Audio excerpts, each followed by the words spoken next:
suis chez October depuis 8 ans parce qu'il y a des possibilités d'évolution tout le temps. Grâce à ça, je pense qu'on a plutôt une bonne rétention, un bon turnover. On arrive à faire évoluer les gens sur des postes quand on voit qu'ils ont fait le tour de la question. Pour les projets en dessous de 250 000 €, on va faire des offres de prêt instantanés. Et donc, on va pouvoir analyser toutes les données de manière automatique et sans qu'un humain passe sur le dossier. On a été confronté à une fraude importante. Des entreprises qui faisaient des demandes de financement qui étaient très crédibles. Il s'est avéré que les documents qu'on avait reçus étaient falsifiés. Ça aurait pu remettre en cause la survie d'October. Je suis Pierre L'Hôpitalier, cofondateur de Kaibi, société spécialisée dans le digital et le développement applicatif. Ces 15 dernières années, j'ai eu la chance de rencontrer de nombreux CTOs et talents du monde de l'IT qui le sont devenus. Aujourd'hui, je leur donne la parole et ils nous donnent leur vision.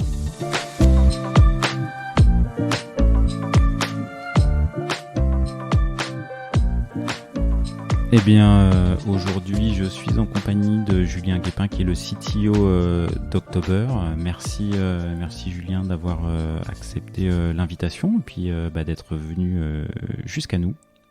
Bonjour Pierre, merci pour l'invitation. Ravi d'être là. C'est avec plaisir. Alors toi, October, on va peut-être présenter ce que c'est October. Ça parle peut-être pas à tout le monde, ouais. Mais toi, ça fait déjà une petite tranche de vie que tu y es, parce que ça fait 8 ans. Ouais, tout à fait. Mes 8 ans, c'est aujourd'hui, le 23 février. Ah. Bon, on va déboucher une bouteille. Je dois avoir une petite bouteille quelque part qui traîne pour fêter ça. Cool. Je vais passer au bureau après pour fêter ça. Donc October, effectivement, on existe depuis un peu plus de 8 ans. J'y suis arrivé au bout de 6 mois, donc au début de l'aventure. On est une plateforme de prêt aux PME, les petites et moyennes entreprises en Europe. Notre mission, c'est de rendre plus simple et plus rapide le financement de ces entreprises et pas uniquement les petites et moyennes. D'ailleurs, la vision, c'est vraiment simplifier le financement des PME, des entreprises. Pardon. Juste des entreprises, pas les particuliers. Juste les entreprises. C'est déjà un marché énorme, ouais. Où il y a énormément de friction. Pour se faire financer en tant qu'entreprise, ça peut être long, beaucoup de paperasse, des visites médicales, beaucoup d'attentes, beaucoup d'allers-retours, fournir qu'un soit et même document. Et donc on essaye de faire en sorte de simplifier tout ça, tout en assurant des financements qui soient sécurisés pour les financeurs aussi, les investisseurs qui cherchent à financer ces boîtes. Et donc du coup, vous financez des gros montants en fait? Alors on finance entre 15 000 € et 5 millions d'euros. Ah ouais. Historiquement. c'est un grand écart. C'est un grand écart. Donc tout type d'entreprise, ça va vraiment de la boulangerie avec 2 employés à la grosse ETI, donc entreprise de taille industrielle dans l'industrie. On a financé des boîtes qui sont cotées en bourse, on a financé des boulangeries. Donc voilà, c'est assez large. Ces dernières années, on se concentre plutôt sur des petits montants, des plus petits montants. Donc j'ai pas bien révisé, j'ai pas la moyenne de nos prêts en tête, mais je dirais que ça tourne autour de 300 000 €. Donc on est plutôt en bas de cette fourchette, on est plus proche des 200 000 € que des 5 millions. Mais voilà, on sait faire tout ça. Et vous financez pas de la trésorerie en fait, vous financez du projet quoi. Ouais, exactement. Notamment parce que on a démarré October suite à une loi sur le financement participatif en France en 2014 qui permettait à des particuliers de prêter de l'argent à des entreprises, ce qui n'était pas autorisé avant. Et cette loi, elle oblige aussi le financement de projets. Donc certains types de financement, on ne peut pas les effectuer avec des particuliers. Donc notamment, on fait un petit peu de location financière, on ne peut pas le faire avec des particuliers. Donc on a 2 types d'investisseurs et de prêteurs chez October. On a des particuliers et des institutionnels, ce qui nous permet de financer des gros montants. 5 millions avec des particuliers, c'est compliqué. Avec les institutionnels, c'est faisable. Ce qui nous permet d'assurer le financement aussi. Donc tous les projets qu'on a validés, que le comité de crédit a validés, seront financés à 100%. Donc une fois qu'il y a une offre de prêt qui est faite, on assure que le financement sera fait. C'était un peu le problème au début de beaucoup de plateformes de financement, c'est que la PME arrivait, attendait ses 50 000 €, le projet n'aboutissait pas et donc la PME avait perdu 2 semaines en attendant ce financement. Nous, on a toujours pu financer à 100% les projets qu'on mettait en ligne. Et vous prenez des contreparties ou vous prenez des parts dans les sociétés que vous financez ou en fait vous rémunérez sur la base d'un taux d'intérêt Alors, on ne prend pas de part dans les entreprises. C'est vraiment du prêt bancaire classique, okay. amortissable, où il y a d'autres types de prêts, mais c'est vraiment du prêt bancaire classique. Sur ces prêts, évidemment, il y aura un taux d'intérêt qui sera là pour rémunérer nos prêteurs. Nos prêteurs sont là aussi pour épargner. Donc les particuliers peuvent épargner en investissant dans l'économie réelle, ce qui est plus concret qu'un livret A ou que d'autres formes d'investissement. Ils savent, vos prêteurs, ils savent à qui ils prêtent? Ils choisissent les projets? En fait, ils doivent choisir les projets. On n'a pas le droit, on n'a pas l'agrément qui nous permet d'investir à leur place. Le régulateur est encore un peu flou sur les robots d'investissement. Donc aujourd'hui, oui, les prêteurs choisissent les projets. Ils peuvent choisir le niveau de risque sur lequel ils veulent placer leurs économies. Donc en fonction du risque qui est pris, le taux d'intérêt va être plus ou moins élevé.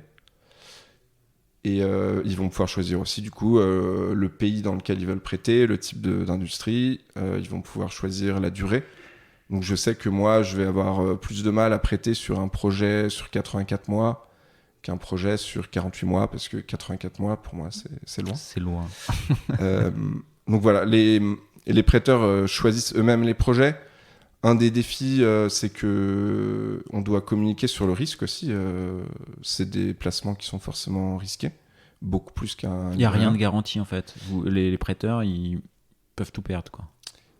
Alors oui. Vous garantit. Ouais. Dans tous les cas, tout investissement. J'ai plus la ligne de compliance qu'on a en bas de tous les mails et de l'application en tête. Mais oui, tout prêt représente un risque de perte. On a mis en place des garanties, notamment depuis le Covid, avec les différentes garanties d'État les garanties qui ont été mises en place par les différents États. On a pu profiter des prêts garantis par l'État, les PGE en France, puis en Italie et aux Pays-Bas.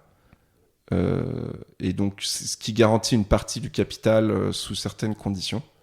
Mais dans tous les cas, il y a toujours un risque en perte. Et donc, on va pousser et communiquer auprès de notre communauté de prêteurs pour diversifier le risque et donc investir sur, on dit une centaine de projets, c'est l'idéal. Donc quand on s'inscrit sur October, au lieu d'aller prêter 2000 € à une PME, prêter 20 € sur 100, enfin bon, ouais, si on peut faire exactement, ça. Ouais.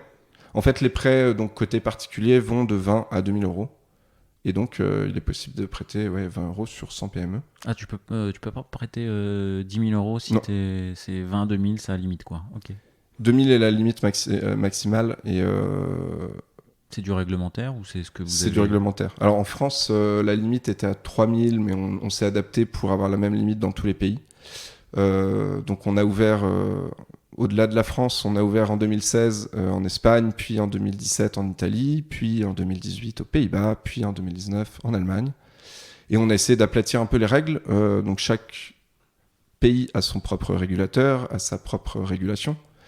Donc on doit récupérer ou obtenir un agrément dans chaque pays où on ouvre une entité.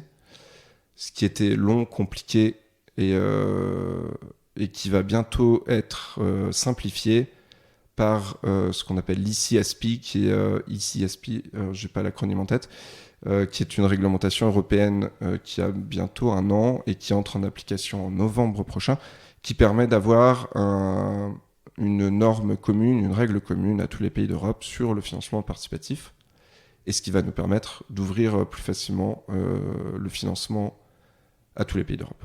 Ouais, j'imagine, toi en tant que CTO, cet aspect réglementaire du boulot de la plateforme, ça fait partie des challenges, parce que j'imagine qu'il faut avoir quelque chose d'assez flexible pour pouvoir répéter un truc, rajouter une règle, modifier une règle. Ouais, on s'est bien amusé. Alors, la compliance, forcément, c'est toujours un challenge. C'était beaucoup au début. Donc en France, on est régulé par la CPR qui veille à la sécurité des économies de nos prêteurs. Et donc, ils imposent des règles qui sont saines et qui évitent les débordements. En fait, quand on a lancé en 2014, je dirais qu'il y avait des dizaines, quasiment une centaine de plateformes. Et donc, voilà, cette nouvelle réglementation a donné plein d'idées à plein de gens. Aujourd'hui, il en reste peut-être moins de 10 ou 20. Quoi. Ça s'est vachement consolidé. Ouais. Ok. Et donc, le régulateur était là pour s'assurer que ce soit fait d'une bonne manière. Et c'était important pour nous aussi parce qu'on a besoin de la confiance de nos utilisateurs. On a besoin que nos utilisateurs reviennent, reprêtent. Si les utilisateurs perdent toutes leurs économies sur une plateforme concurrente, ça nous impacte aussi. Et les utilisateurs ne reviennent plus. Donc voilà, forcément dans la finance, la confiance des utilisateurs, c'est clé. Et donc c'est une bonne chose que les régulateurs soient stricts avec les plateformes. Et on a mis en place tout ça. On continue de le mettre en place dans nos communications avec notre communauté. On s'est adapté à quelques réglementations. Donc, aux Pays-Bas, c'était un peu différent. C'est peut-être là où il y a eu le plus d'impact, où on devait attendre 48 heures, présenter le projet de la PME sans autoriser le financement pendant 48 heures, puis ouvrir au financement. Et donc, on a appliqué cette règle à tous les pays, même si on n'est pas forcé de le faire en France. Ce qui permet à nos prêteurs de prendre une décision plus saine, plus reposée. Vous vous êtes dit la règle elle est bonne, on l'applique quoi. Voilà. En fait, le problème c'est que sur des projets, des petits montants, et quand je dis petits montants, c'est inférieur à 200 000 euros, ça peut partir en quelques minutes, quelques secondes, parfois en moins de 10 secondes, le projet est financé. Et le risque, c'est que nos prêteurs se jettent sur les projets sans aller regarder le risque, sans aller regarder les détails de notre analyse crédit. Donc on s'est dit que cette règle des 48 heures de preview, d'aperçu du projet, elle était bonne. Elle était bonne. Et voilà, donc c'est en place depuis qu'on a lancé les Pays-Bas partout, dans tous les pays où on est implanté. On la garde. Cette réglementation européenne, l'ICSP, ça va nous demander de changer pas mal de choses sur la compliance, donner plus d'informations aux prêteurs. Et on va le faire avec plaisir. Tout simplement. Ouais. Et du coup, la partie réglementation qui évolue et autres, ça a structuré des choix techniques au démarrage ou encore aujourd'hui? D'architecture ou pas plus que ça? Alors ça a été plutôt un défi pour la structuration d'October, les différentes entités. Donc on a une entité October SA qui est la filiale principale. Ensuite on a October IFP qui a du coup l'agrément IFP, Institut en financement participatif.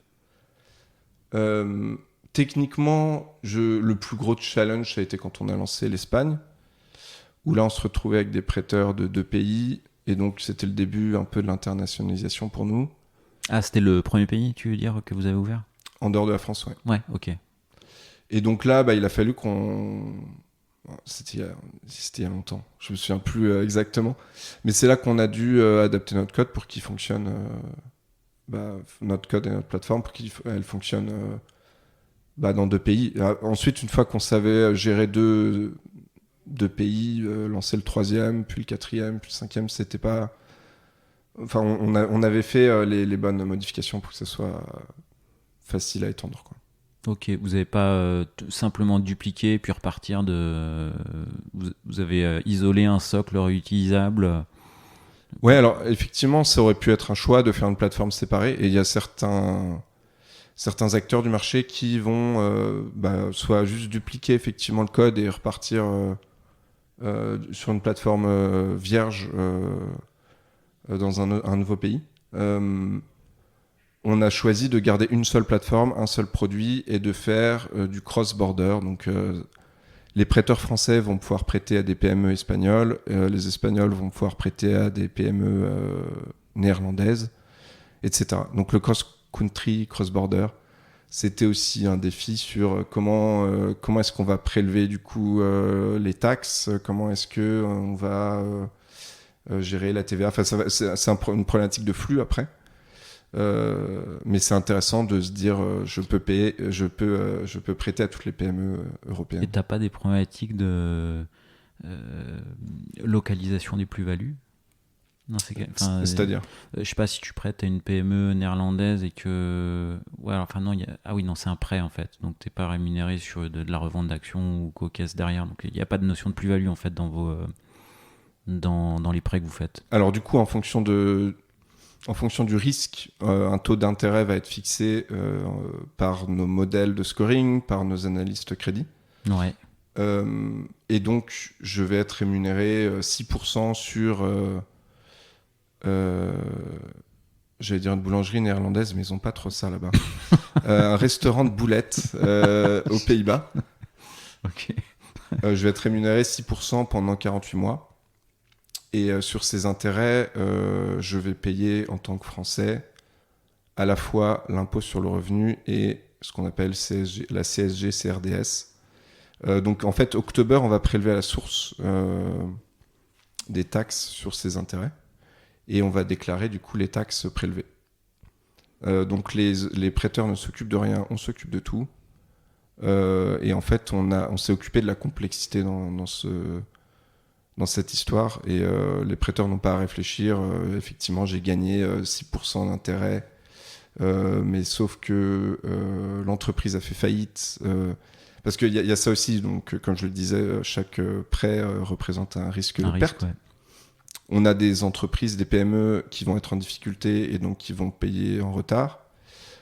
On a des PME qui vont être en grosse difficulté et qui vont faire faillite, fermer, mettre la clé sous la porte. Et donc là, le prêt s'arrête. Donc évidemment, on a des équipes de recouvrement, des process de recouvrement pour aller récupérer ces fonds tant que c'est possible, à l'amiable, puis avec des sociétés de recouvrement, puis par des actions en justice si besoin. Si l'entreprise est en liquidation, c'est perdu. Donc, soit on peut activer une garantie. Ça vous arrive pas souvent, ça, du coup, j'imagine. En fait, ça fait partie du... Ça fait partie du risque, quoi. Enfin, ouais, ça fait partie de notre métier. Si ça nous arrivait...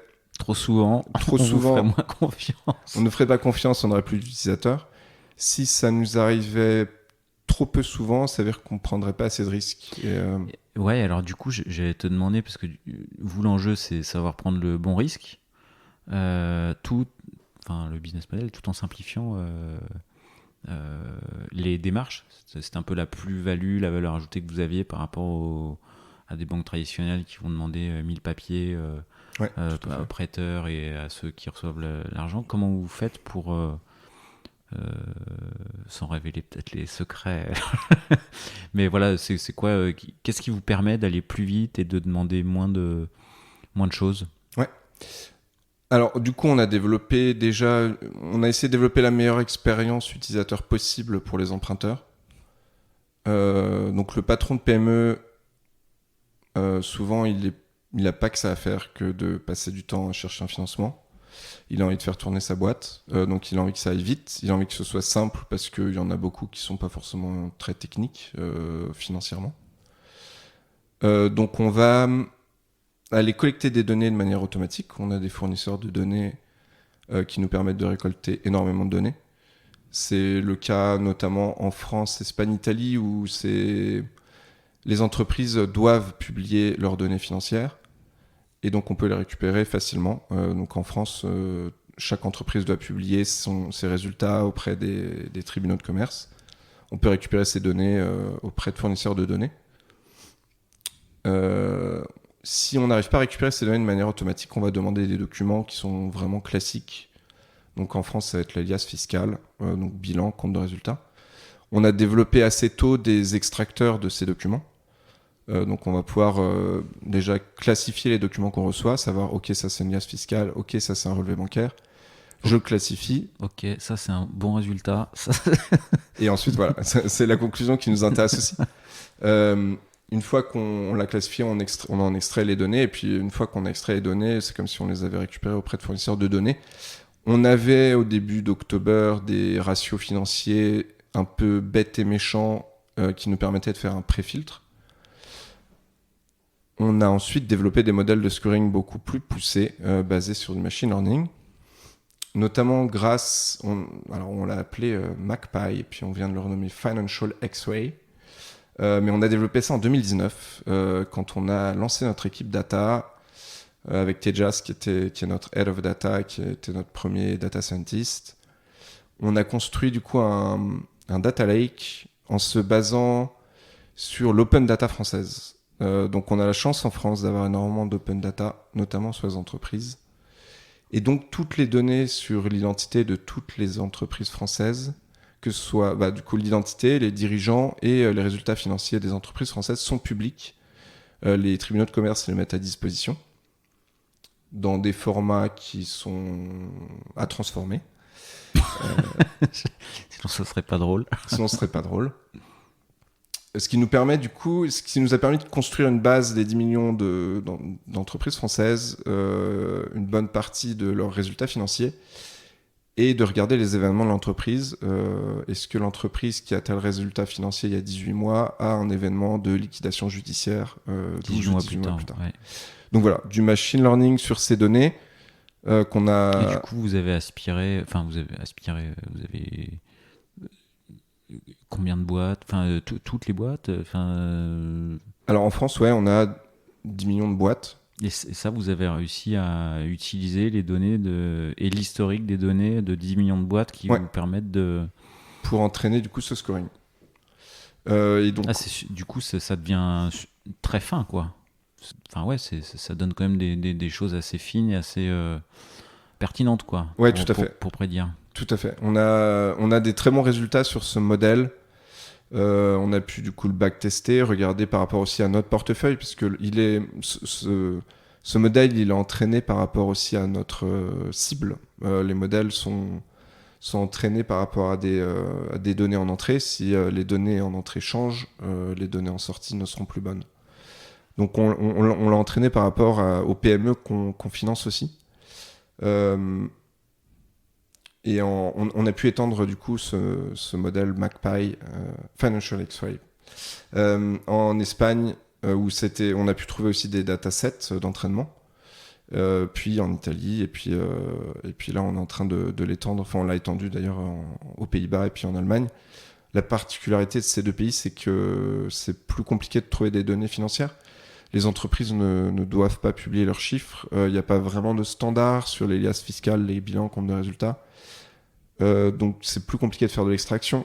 Chaque expert comptable va avoir son propre format. Donc voilà, c'est plus compliqué sur les données financières aux Pays-Bas et en Allemagne. Et est-ce que vous trouvez des différences importantes, voilà, identification de mêmes ratios pour des boulangeries en Espagne, des boucheries en Espagne et des boucheries en France, vous trouvez les mêmes ratios et de résultats et autres. Et par contre, vous ne trouvez pas les mêmes ratios de faillite ou de risque en fonction des mêmes... Ouais, il y a des différences en fait. Du coup, c'est vraiment important de récupérer les datas de chaque pays. C'est hyper localisé. Même en France... un restaurant à Paris ou un restaurant à Brive-la-Gaillarde avec les mêmes chiffres va pas se comporter de la même manière. La localisation est importante, l'industrie évidemment très importante. L'industrie d'un pays à l'autre ou d'une ville à l'autre va pas se comporter de la même manière. Donc je sais pas, la récolte des déchets dans le sud de l'Italie, ça va être plus risqué et plus tendancieux que aux Pays-Bas par exemple. D'accord, ok. Donc c'est un modèle qui évolue régulièrement, qu'on doit réentraîner en fonction de la période économique aussi. Donc quand il y a des crises, quand il y a une pandémie mondiale, quand il y a une guerre en Europe ou pas loin, il faut réentraîner ce modèle, l'adapter aussi du coup aux entreprises qui viennent faire une demande de financement chez nous. Donc voilà, MacPie, c'était une première partie quand on arrive à récolter des données financières. On a créé un deuxième modèle en 2021 quand on a fait notre partenariat avec Conto. Donc on a lancé du financement, le financement des clients Conto. Donc Conto néobanque pour les PME, qui n'a pas de possibilité de financement parce qu'ils n'ont pas d'agrément bancaire.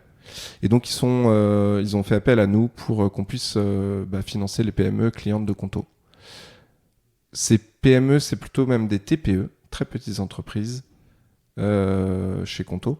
Et donc, on n'a pas l'historique nécessaire pour faire tourner ce modèle de scoring sur les données financières. Et donc, on a créé un modèle qui se base sur les données bancaires. Donc, Conto, en tant que banque, a beaucoup de données bancaires. De data, ouais. A pu, du coup, nous fournir des datasets qui ont permis d'entraîner ce modèle qu'on a appelé KEA. Et qui va du coup nous donner aussi une probabilité de défaut et un risque sur des données en entrée qui sont des données bancaires et qui va nous permettre de financer les clients Conto. C'est un modèle qu'on veut étendre au-delà de la France, notamment pour les Pays-Bas, où on récolte plus facilement des données bancaires peut-être qu'en France ou qu'en Espagne, en Italie, et moins facilement des données financières. Donc voilà, c'est des choses sur lesquelles on veut avancer aussi. Ok, donc ça c'est un facteur clé de succès, c'est ce qui vous permet d'aller vite, c'est d'avoir vos modèles d'IA qui tournent et qui sont entraînés depuis des années en fait. Ouais, alors on a commencé en 2021, pendant le Covid, à faire ce qu'on appelle de l'instant offer. Et donc pour les projets en dessous de 250 000 euros, on va faire des offres de prêt instantané. Et donc, on va pouvoir analyser toutes les données de manière automatique et sans qu'un humain passe sur le dossier, sur l'entreprise, on va faire des offres de prêt instantané. Grâce à ces modèles de scoring, ce qui nous permet d'aller beaucoup, beaucoup plus vite, évidemment. Donc on a évidemment toujours des équipes d'analystes crédit qui sont des humains qui vont regarder les projets plus complexes, les montants plus élevés, qui vont aller regarder aussi cette offre de prêt. Donc on va avoir quand même des process de vérification, de compliance, de vérification, détection de fraude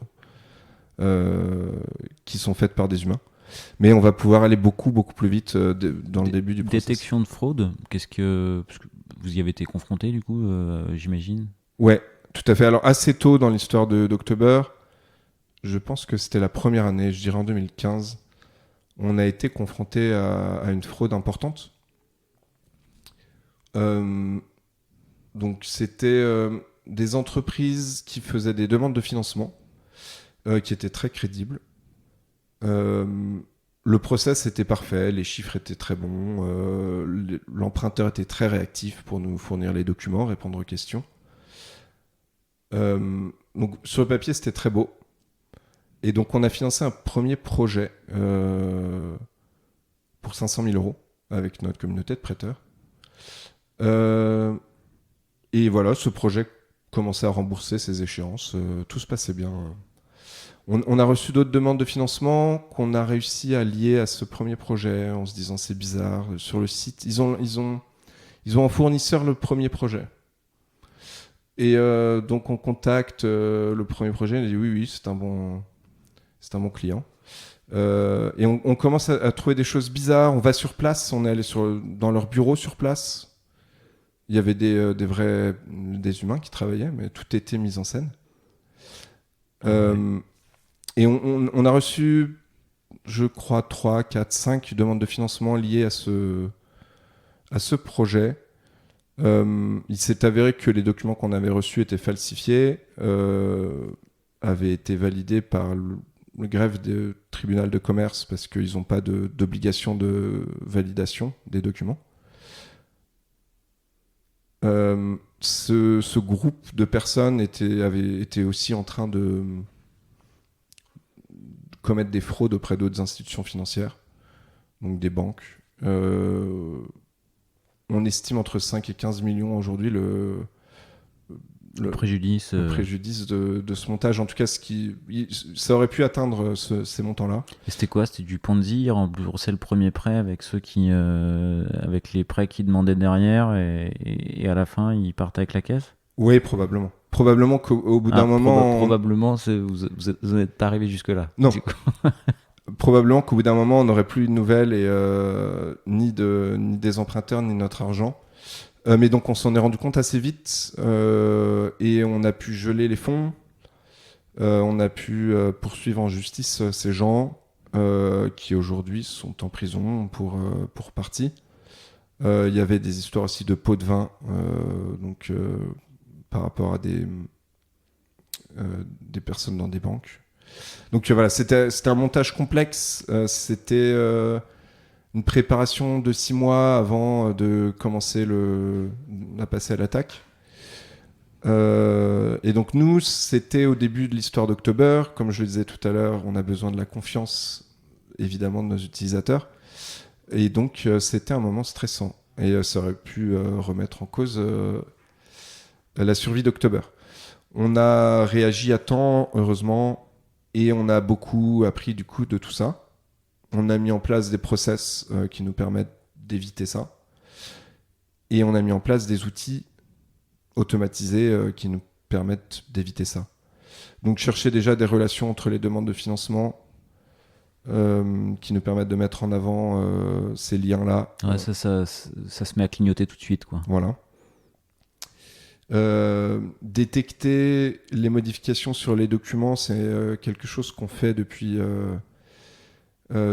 quelques mois et qu'on améliore régulièrement parce que y a tout un tas de documents assez différents qu'on demande et qu'on récolte dans les 5 pays dans lesquels on est implanté. Ah, vous arrivez à détecter le fait qu'un document ait été je sais pas, dépéifié, on a mis autre chose, on a mis un peu de glu, tout ça, et ouais, ça vous le détectez. Donc ça, c'est aussi une fraude qu'on a beaucoup subi pendant le Covid. Recevoir des documents qui sont falsifiés pour améliorer l'image d'une entreprise. Donc rajouter des zéros au bon endroit dans une liasse fiscale ou un relevé bancaire. Ça peut vite améliorer des trucs. Ce qui peut améliorer la capacité d'emprunt. On l'a beaucoup subi pendant le Covid et ce qui nous a motivé à renforcer nos développements sur le sujet.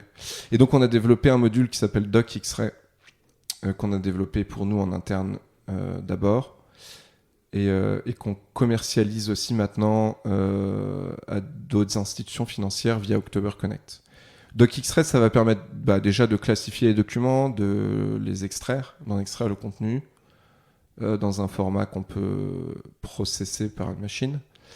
Et ça va permettre de détecter les fraudes sur ces documents, les falsifications. Et donc, effectivement, s'il y a des zéros qui ont été ajoutés, on va pouvoir voir toutes les choses un peu suspectes sur les documents. Donc, ce relevé bancaire a été édité par Microsoft Word. Normalement, les relevés bancaires de la Bankia en Espagne, ils sont pas faits avec Word. Et donc, on a ces templates. On a pu, du coup, construire une base, notamment grâce aux connaissances qu'on a accumulées depuis qu'on reçoit des fraudes. Nos équipes métiers et opérations sont vraiment calées sur le sujet et nous ont permis de construire cet outil avec ces modèles qui nous permet de savoir effectivement ce document ne devrait pas ressembler à ça, il ne devrait pas avoir il n'aurait pas dû être fait ça, il ne devrait pas y avoir ces métadonnées là dans voilà. Le doc. Okay. Il ne devrait pas y avoir cette police d'écriture, il devrait y avoir un logo à tel endroit. Et il y a eu 2 versions de ce document et on est capable de montrer version originale et version modifiée avec les zéros en plus.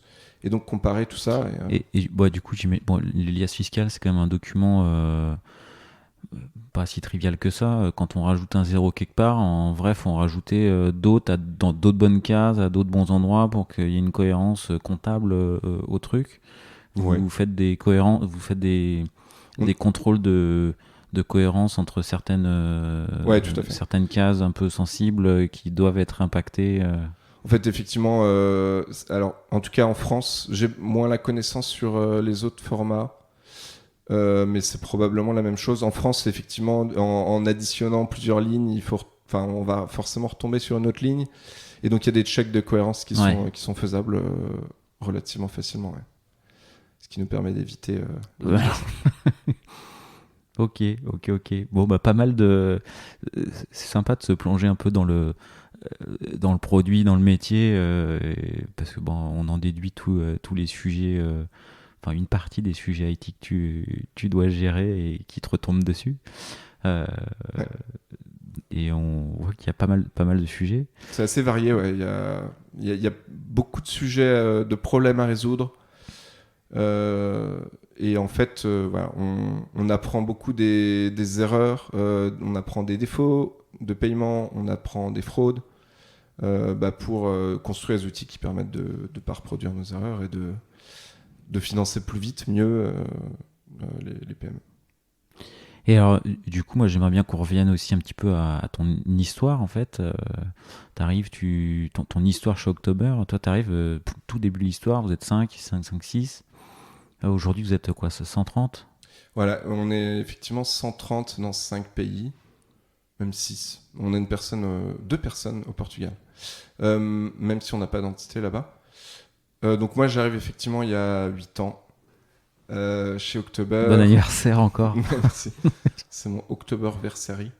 J'arrive il y a 8 ans dans une boîte où il y a 5 personnes. J'ai fait 2 ans dans une startup qui s'appelait Jolly Cloud, où on était une équipe entre 5 et 10 personnes, où c'était hyper cool. On bossait sur un projet web sur les réseaux sociaux. Enfin, on faisait des belles interfaces avec des données assez cool. Via ce réseau de collègues qui sont devenus des amis, j'ai connu Benjamin Netter, qui était là le premier jour d'October et qui était du coup le premier CTO d'October, et qui me propose de rejoindre. Alors à l'époque, ça s'appelait Landix. Je devrais pas le dire publiquement parce qu'il faut qu'on oublie ce nom. Mais October s'est appelé Landix jusqu'en 2018. Et on a rebrandé en 2018. Donc Landix... C'est un rebrand qui est lié à une fusion, acquisition, un rachat, du market. C'est plutôt marketing, effectivement. Ouais. Donc en 2018, on lançait aux Pays-Bas, donc après l'Espagne et l'Italie. Et Landix... Bon, ça fait très français. Déjà, Landix, Astérix, c'est pas forcément des références que le monde entier a. Land, le fait qu'on avait Land, ça nous limitait déjà. Ça limitait dans le nom. Ça nous confondait aussi avec nos concurrents. Pourquoi ? Parce qu'en France, il y avait Uniland, Landopolis. Mondialement, il y a Landing Club. Et donc, on avait parfois des clients qui nous appelaient, qui nous disaient « je suis bien chez Landopolis ». Non. Bah non, pas du tout. Et donc October, ça nous différencie un peu. C'est un nom un peu plus international, un peu plus unique, et ça marche. Tout simplement. Voilà. Donc bref, Landix, j'arrive par Benjamin Netter, qui était donc premier CTO, et qui me recrute en tant que développeur back-end. Et donc on avait un développeur front-end et Benjamin, et il fallait construire cette plateforme. Donc je suis arrivé au bout de 6 mois. Il y avait une bonne partie du MVP qui avait été développé et qu'on a lancé en mars, mars il me semble. Ah, et toi t'arrives, c'est même pas en prod, hein. Non. Ouais, c'est le tout début. Donc on fait le lancement officiel avec beaucoup les amis et le réseau en tant qu'utilisateur au début. On avait eu des beaux projets, notamment Alain Ducasse, qui était notre premier projet, première PME financée sur October. Ah, c'est sympa, ça fait une belle rêve pour le démarrage. Pour la petite histoire, du coup, Olivier Goua, qui est un des fondateurs d'October, avait 15 ans d'expérience dans le private equity. avec sa société précédente qui s'appelle 123 IM. On est toujours voisins d'immeubles avec 123 IM, Investment Managers. Olivier, il n'est pas passé sur le podcast Génération Do It Yourself? Si, ouais, tout à fait. Ouais. 2-3 fois. Ouais, podcast qu'on recommande, épisode qu'on recommande également. Ouais, complètement. Donc Olivier, beaucoup d'expérience dans la finance, avec des particuliers aussi. Mais donc là, après 15 ans dans le private equity, il s'est dit on va simplifier le prêt. Et donc il lance cette plateforme avec Benjamin et Patrick de Nonville, qui est du coup aujourd'hui CEO d'October. Et donc on lance cette plateforme et je l'ai rejoint avant le lancement. Du coup j'étais le 6e employé ou autour de ça.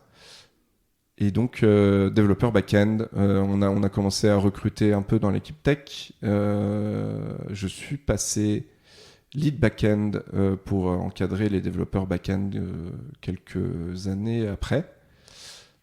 Et il y a 4 ans, en voulant continuer de faire grandir cette équipe tech, Benjamin était CTO mais aussi CPO. Il s'occupait à la fois de la tech et du produit. On se demandait, enfin en tout cas il se demandait, est-ce qu'on recrute un VP Engineering? Comment on scale cette équipe? Et il a été décidé de prendre un CPO. Et en fait c'est Benjamin qui s'est nommé CPO et qui m'a proposé, qui m'a donné l'opportunité de devenir CTO à ce moment-là. Bon, donc toi t'as grandi assez naturellement avec le produit, avec l'aventure, avec la boîte, quoi. T'es le sachant de l'archi, le sachant du produit, et puis la sueur aidant chaque jour, t'as pris le poste, quoi. C'est ça. Ouais, j'ai accumulé du coup pas mal de savoir sur l'historique, effectivement, de cette code base, de ce produit, et on est quelques vieux loups chez October à avoir connu ce lancement et du coup avoir un peu cette connaissance depuis le début et ça m'a permis d'accéder à ce poste en connaissant du coup extrêmement bien à la fois la code base, à la fois les développeurs et à la fois le produit. Pas de problème de légitimité du coup dans l'équipe? Alors j'avais non pas de problème de légitimité. On travaillait du coup avec l'équipe présente ensemble depuis longtemps et donc ils me connaissaient bien et ça s'est bien passé. Et puis Benjamin était là aussi pour me soutenir quand on a fait cette transition. Benjamin est parti 1 an plus tard, donc il y a 3 ans, sur un side project qu'il avait commencé. Qui est devenu un main project. On a perdu plusieurs personnes sur des side projects chez October. Il a lancé quoi, Benjamin? Il est pas lui aussi passé aussi sur Génération Do It Yourself il y a pas longtemps, hein? Il y a quelques mois, quelques semaines, quelques mois. Effectivement. Et donc Benjamin est parti sur un projet de sécurité qui s'appelle Riot Security. Ouais, c'est ça. Ouais. Ce side project a été sélectionné à Y Combinator. Et donc il est parti faire Y Combinator à San Francisco pendant le Covid. Et voilà, c'était une opportunité, on peut pas refuser, je pense, Y Combinator. Et c'était difficile de le voir partir, mais à la fois son projet était hyper cool, énorme potentiel. Et effectivement, je recommande également l'épisode de Génération Do It Yourself que Benjamin a fait, qui est intéressant sur la cybersécurité. Et donc un projet qui est né chez October. Et donc toi, quand tu prends le poste, et maintenant, problématique de l'équipe a grandi, problématique de scale, problématique de management plus forte que ce que tu avais avant. Comment tu gères ça? Ouais, alors je pense qu'à l'époque, on devait être 4, 5, 6 développeurs peut-être maximum. Aujourd'hui, on est 25 personnes dans l'équipe 4, tech. Quoi. Ouais. 25 personnes dans l'équipe tech. Et puis l'équipe produit, il y avait Benjamin et Nadine qui est arrivée en tant que designeuse. Aujourd'hui, il y a 12 personnes ou 14 personnes dans l'équipe produit. On a créé aussi une équipe data. Et donc, effectivement, passer de 4 à 25, on a dû On a dû s'organiser, on a dû mettre en place aussi finalement des rôles intermédiaires au bout d'un moment, qu'on a appelé les engineering managers. J'ai dû trouver un lead back-end pour me remplacer. Et donc, comme souvent chez October, on a plutôt valorisé la montée en interne et on a énormément de profils comme ça qui ont évolué chez October. C'est aussi pour ça que je suis chez October depuis 8 ans, parce que il y a des possibilités d'évolution tout le temps. Et donc, grâce à ça, je pense qu'on a plutôt une bonne rétention, un bon turnover chez October, parce qu'on arrive à faire évoluer les gens sur des postes quand on voit qu'ils ont fait le tour de la question. Donc que ce soit d'une équipe à l'autre et que ce soit d'un rôle à l'autre, niveau managérial. Et toi, tu as déjà vu des grandes étapes en termes de structuration, enfin voilà, des steps un peu difficiles à passer, où tout s'est fait un peu entre guillemets naturellement, ou tu as identifié des steps un peu structurants qui étaient un peu sioux? Je pense que l'étape au début compliquée pour moi, c'était apprendre le management sur le tas, parce que je savais pas faire ça. Et je pense que une des meilleures manières, c'est peut-être de l'apprendre sur le tas, enfin sur le terrain, quoi. Mais voilà, c'est passer de développeur à manager, c'est pas évident. Mais intéressant et challengeant. Enfin, je me sentais au début mauvais sur le sujet, et donc ça m'intéressait. Je me disais, beaucoup de marge d'évolution. C'est marrant. Je me sentais mauvais, ça m'intéressait. Ouais, généralement, les domaines où tu te sens mauvais, tu sais qu'il y a de la progression. Ouais. Devenir expert sur un domaine dans lequel tu es très bon, c'est plus compliqué. Et du coup, tu te sentais mauvais sur quoi? Tu te sentais pas à l'aise et tu as progressé? Il y a des mauvaises décisions de la com? C'était quoi les zones d'inconfort sur lesquelles tu t'es senti pas dans l'inconfort? Ouais. C'est difficile à exprimer, je pense. Mais lire un humain, c'est pas pareil que lire du code. Communiquer et se faire comprendre et exprimer, aller dans le même sens avec une équipe, c'est un ordinateur, on lui donne des lignes de JavaScript et il va le faire. Et c'est assez obvious. Un humain, c'est plus compliqué. Après, il n'y a pas de... C'était pas non plus extrêmement complexe, mais c'est quelque chose qui s'apprend petit à petit et qui est intéressant. C'était... ouais. Ensuite, dans les phases importantes, il y a eu le passage de notre équipe tech en squad. Donc les squads, c'est la méthodologie d'organisation de Spotify. Donc des feature teams, en fait. Et ça, c'était intéressant. C'était des choses évidentes. Tout le monde va plus ou moins dans cette voie. La seule question, c'est quand est-ce qu'on le fait. Il ne faut pas le faire trop tôt, il ne faut pas le faire trop tard. Donc à quel moment on crée 2 squads plutôt qu'une équipe tech, à quel moment on crée 3 squads, à quel moment on crée 4 squads. Et donc aujourd'hui on a trouvé notre rythme, mais au moment du passage de 2 à 3 squads, on a mis en place ce rôle d'engineering manager ils vont un peu jouer le rôle de CTO, mini CTO au niveau de la squad, parce que voilà, arriver à 15-20 personnes, je pouvais plus être un bon manager, enfin même entre 10 un relais, et 15. Quoi. Donc voilà, ça c'était un peu les étapes clés. Et être exigeant sur la qualité, sur la sécurité, sur les bonnes pratiques.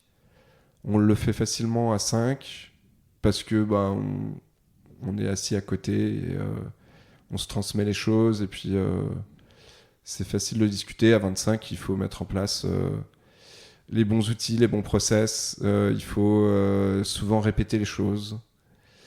Et puis ça finit par rentrer. Et il y a cette phase, ce délai entre un recrutement et la création d'une squad et le moment où elle est vraiment efficace, où tout Autonome, roule. Ouais. Ça prend du temps aussi. Là, je sens que sur les 4 squats... Ça prend quoi ? Ça prend 6 mois, quoi. Ouais, c'est ça.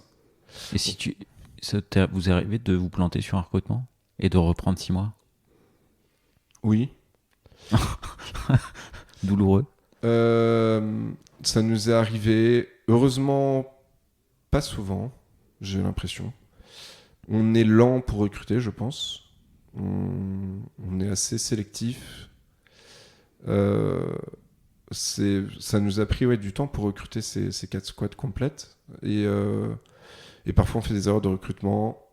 On a été peut-être trop ambitieux sur des profils en se disant il y a un potentiel d'évolution.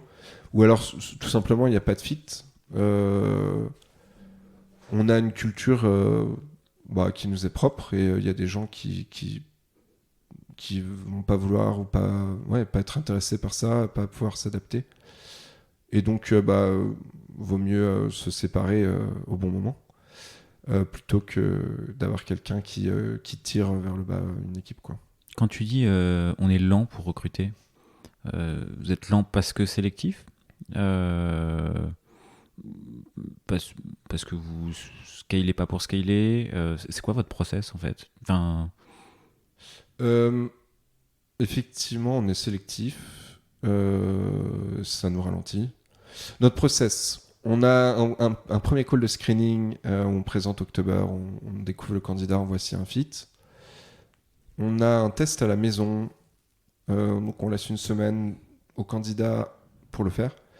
Donc c'est créer un petit projet, back-end ou front-end, qui s'approche vraiment de ce que le candidat ferait chez October. Donc que ce soit une petite API, une petite application web.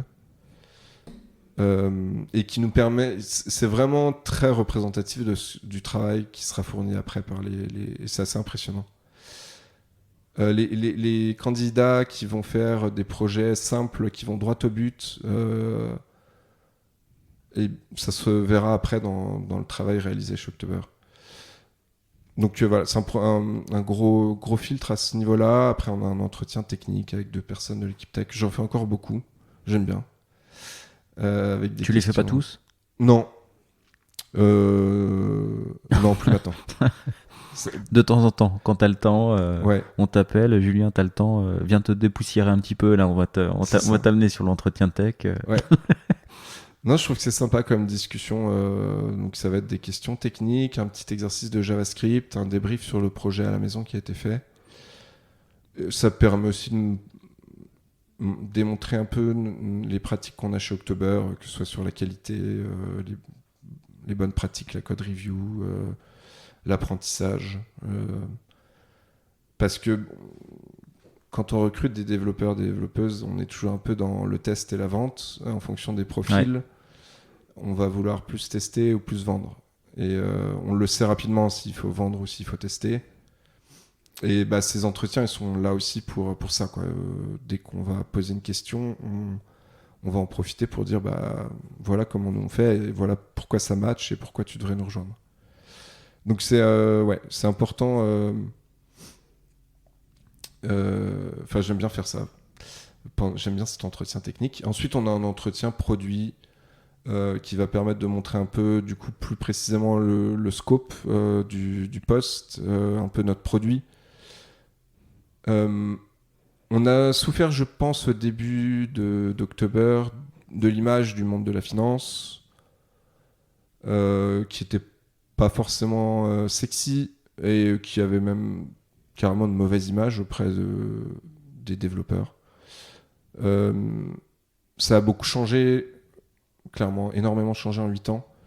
Donc, à mon avis, grâce aux fintech, donc les Revolut, les Lydia, qui ont montré que ça pouvait être cool de bosser dans la finance.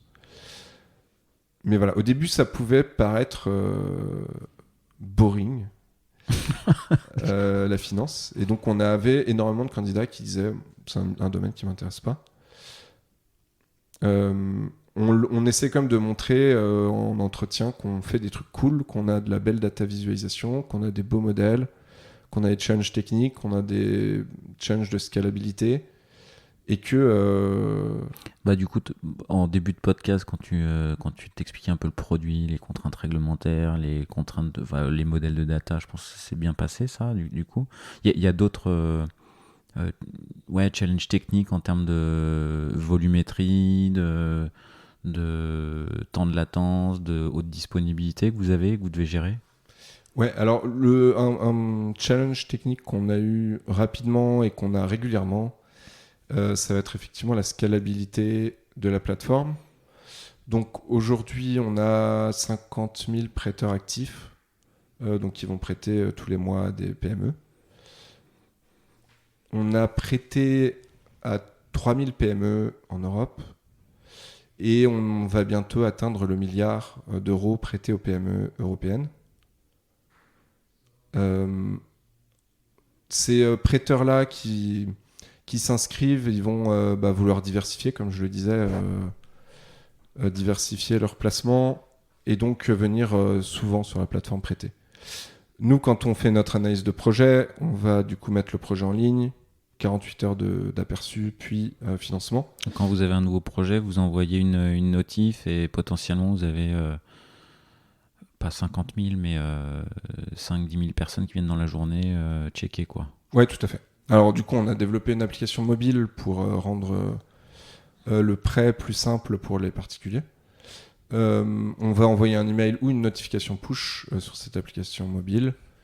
Et en fait, ça va pas être dans la journée, ça va être dans la seconde. Ils cliquent sur la notif et ah ouais, on a un pic de trafic. Bon, évidemment, j'ai pas les chiffres, j'ai pas révisé mes chiffres avant de venir. Mais on va faire x100 sur le trafic dans la seconde.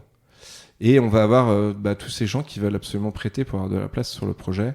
Et vous envoyez les notifs tout le monde en même temps ou vous envoyez par paquet? Non, tout le monde en même temps, sinon ce serait pas fair. Ok. Donc du coup, il faut effectivement scaler. Voilà. Il faut scaler à ce moment-là. Les gens nous attendent et on a eu plusieurs fois des ralentissements à ces moments-là. Et à chaque fois qu'on franchit des paliers en nombre de prêteurs actifs, ça va être un challenge.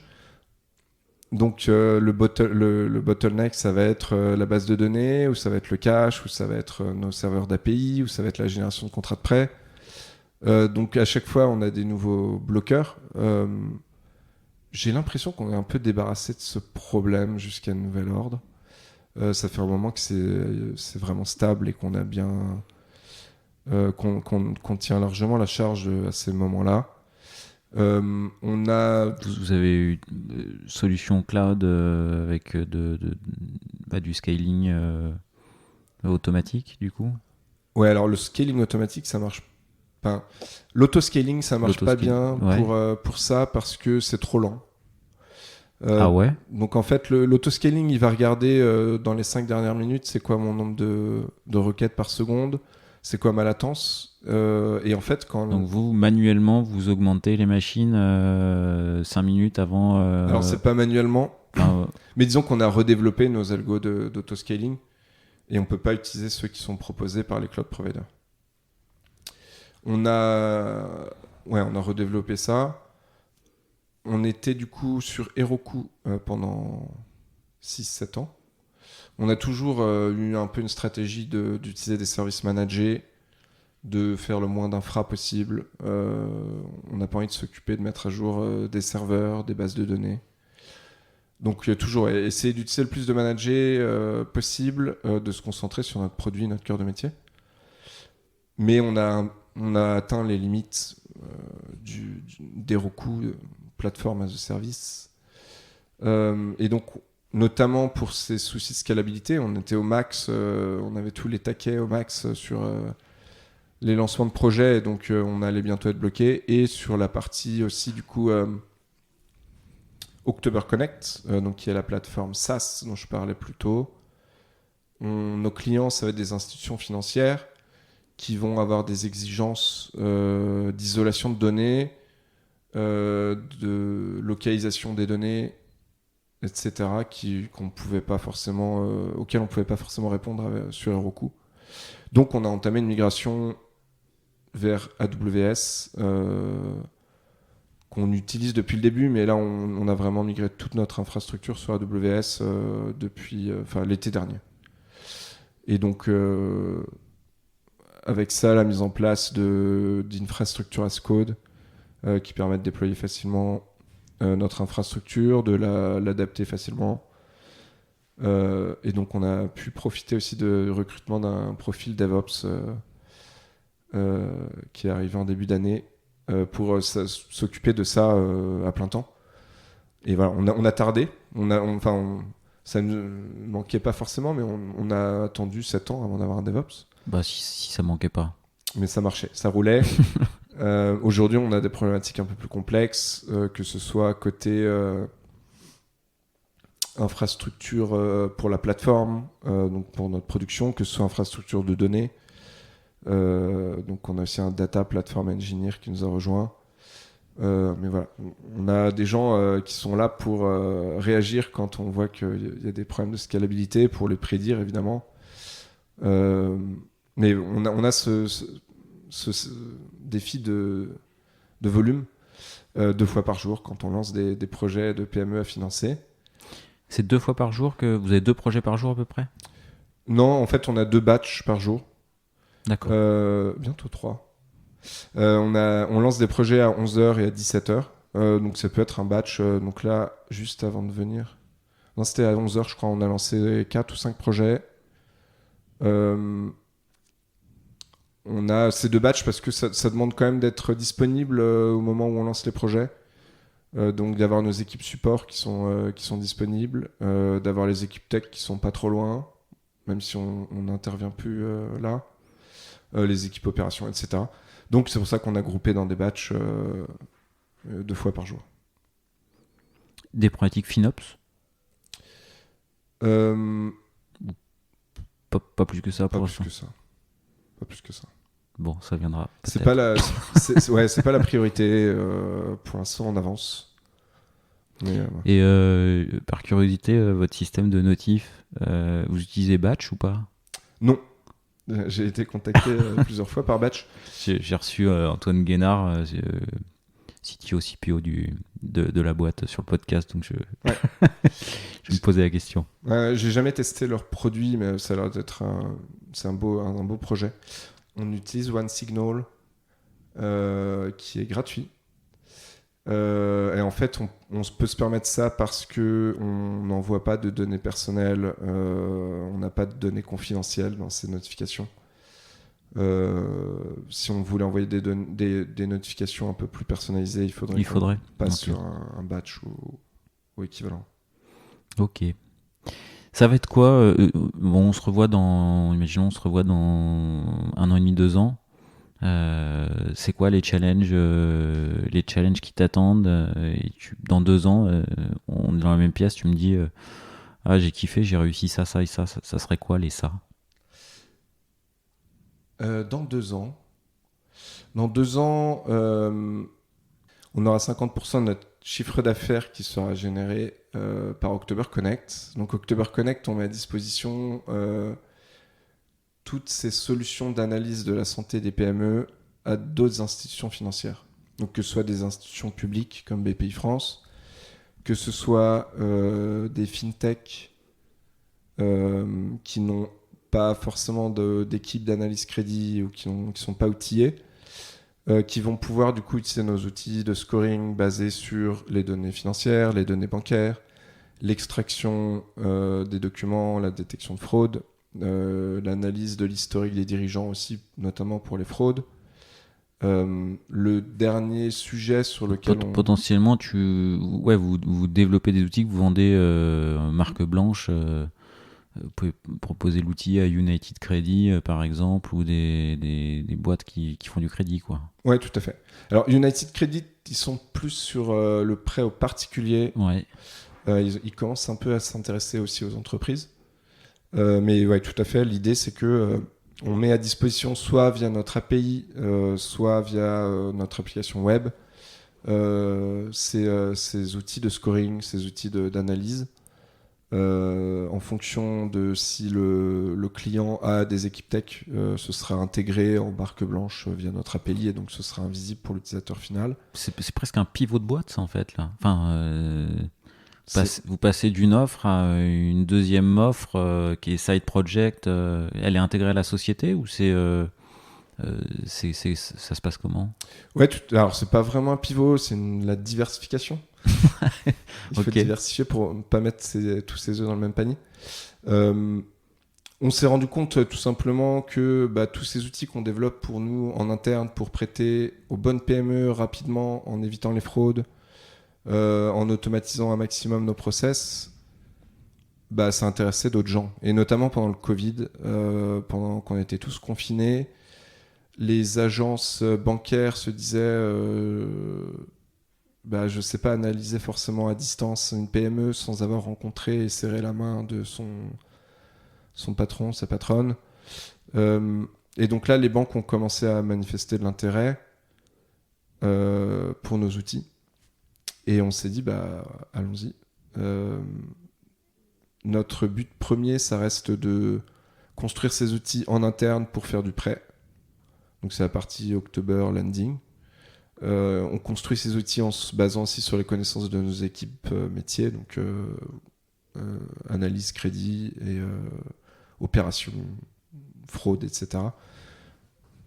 On utilise, on améliore nos outils et une fois qu'on est satisfait, on les met à disposition via October Connect parce que ça intéresse du monde et qu'il y a des problématiques d'analyse qui se font beaucoup sur des boîtes cotées, des entreprises importantes, mais peu sur les PME et encore moins sur les TPE.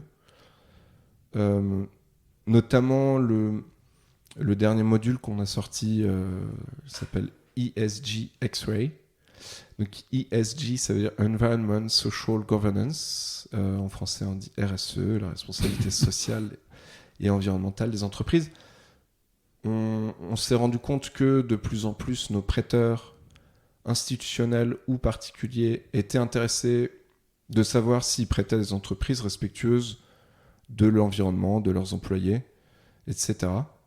On a levé un fonds, le fonds October SME5, qui est un fonds article 8, donc c'est une taxonomie, et donc en fait article 8, ça nous impose de monitorer justement le respect de ces critères par les PME auxquelles on prête avec le fonds.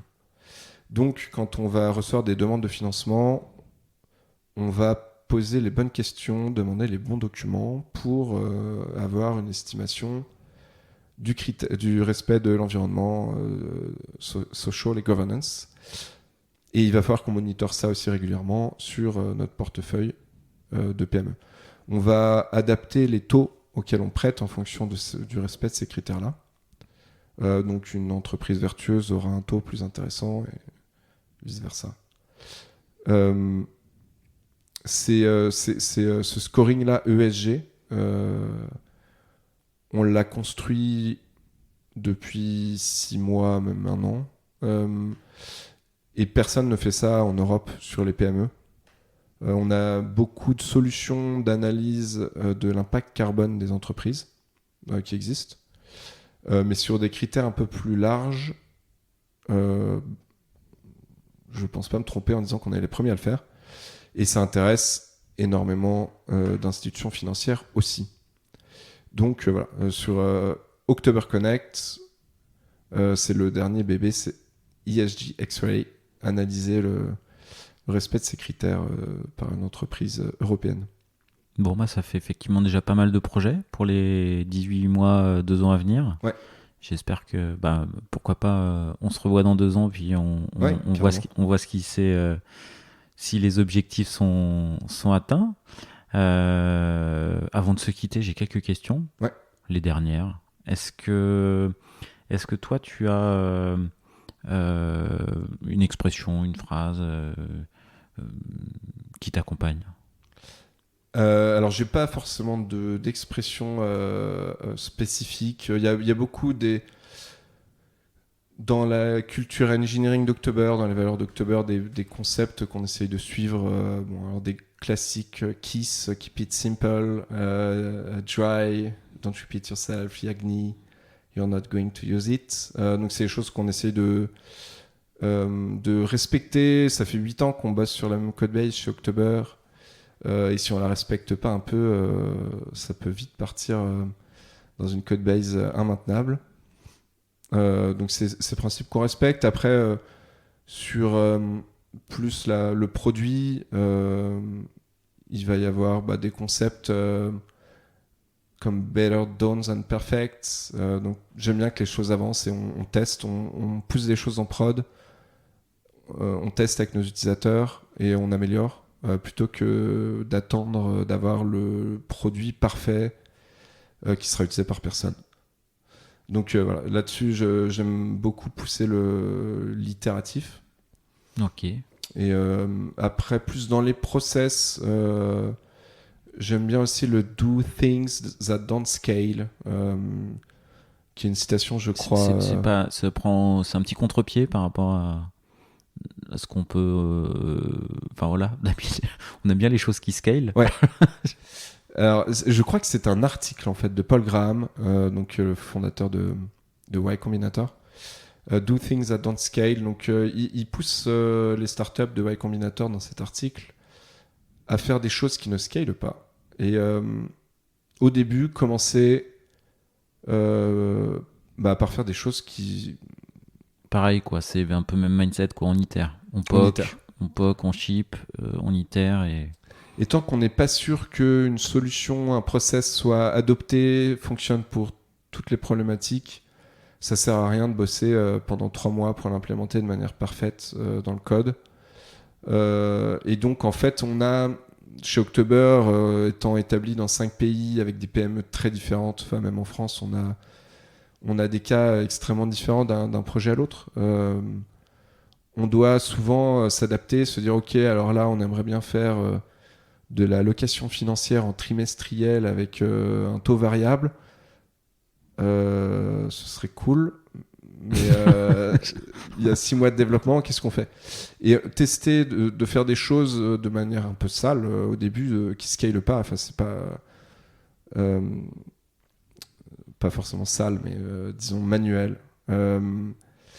On teste, on voit, est-ce que c'est vraiment adopté, est-ce que c'est vraiment efficace? Si c'est le cas, on itère et on commence à adopter. On itère ou on refait en concevant solide? Non, on refait. Enfin, oui. C'est ça qui se passe? Oui. Je dis pas forcément ça dans le... Enfin, ouais, un POC... C'est souvent le risque, quoi. Le POC qui devient le produit, quoi. Non, ça on fait attention. Comme je le disais, ça fait 8 ans qu'on est sur la même codebase et on fait attention à se garder du temps pour faire les choses proprement.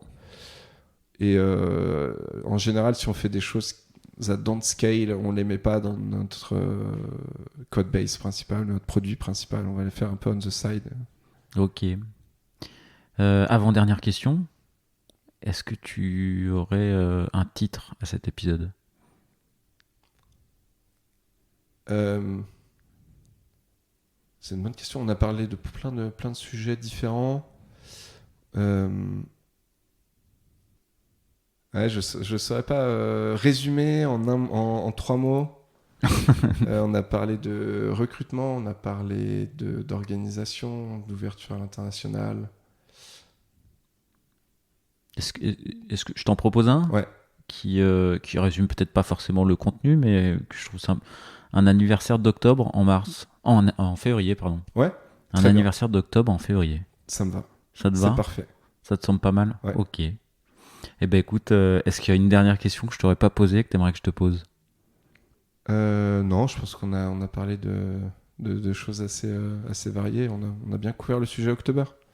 Bon, eh ben écoute, rendez-vous dans 2 ans alors. Ouais, dans 2 ans. Et puis merci d'être venu. Et un petit dernier mot, je crois que c'est Clément Fougeret qui t'avait contacté, qui nous avait mis en relation et je le salue du coup. Merci beaucoup. Merci à toi. Salut. Salut.